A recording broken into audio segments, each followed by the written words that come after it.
আজ টলিউডের চ্যাম্প এবং বাঙালির অত্যন্ত প্রিয় মেগাস্টারের জন্মদিন। ঘাটালের এক সাধারণ ছেলে থেকে টলিউডের সিংহাসন আরোহণ, তার এই দীর্ঘ পথ চলা সত্যিই অনুপ্রেরণামূলক।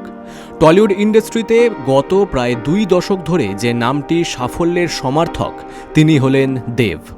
1982 সালের 25শে ডিসেম্বর জন্ম নেওয়া দীপক অধিকারী আজ 43 বছরে পা দিলেন। কেবল একজন অভিনেতা হিসেবেই নয়, একজন সফল প্রযোজক এবং দায়বদ্ধ জননেতা হিসেবেও তিনি নিজেকে অনন্য উচ্চতায় নিয়ে গেছেন। অনেকেই মনে করেন আই লাভ ইউ দেবের প্রথম সিনেমা, কিন্তু তার পথ চলা শুরু হয়েছিল 2006 সালের অগ্নিশপথ সিনেমার মাধ্যমে।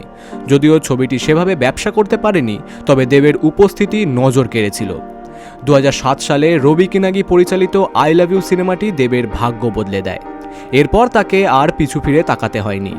চ্যালেঞ্জ, পরাঞ্জয় জ্বলিয়ারে, চাঁদের পাহাড়, জুলফিকার থেকে শুরু করে সাম্প্রতিক গোলন্দাজ, টনিক বা প্রধান, প্রতিটি ছবিতেই তিনি নিজেকে ভেঙে নতুন করে গড়েছেন।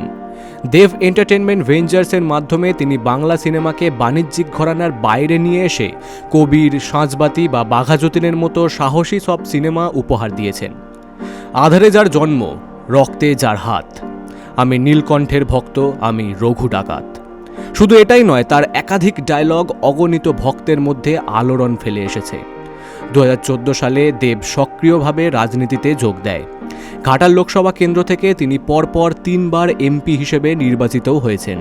সংসদে তার পরিমিত বোধ এবং নিজের এলাকার মানুষের জন্য তার নিরলস কাজ সব মহলেই প্রশংসিত।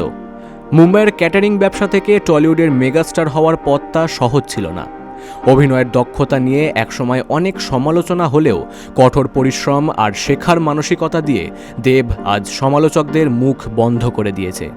তিনি আজ শুধু একজন তারকাই নন, তিনি বাংলা সিনেমার এক নির্ভরযোগ্য অভিভাবক। আপনার অগণিত ভক্তের পক্ষ থেকে অনেক ভালোবাসা এবং জন্মদিনের শুভকামনা। Bureau report, big news Bangla.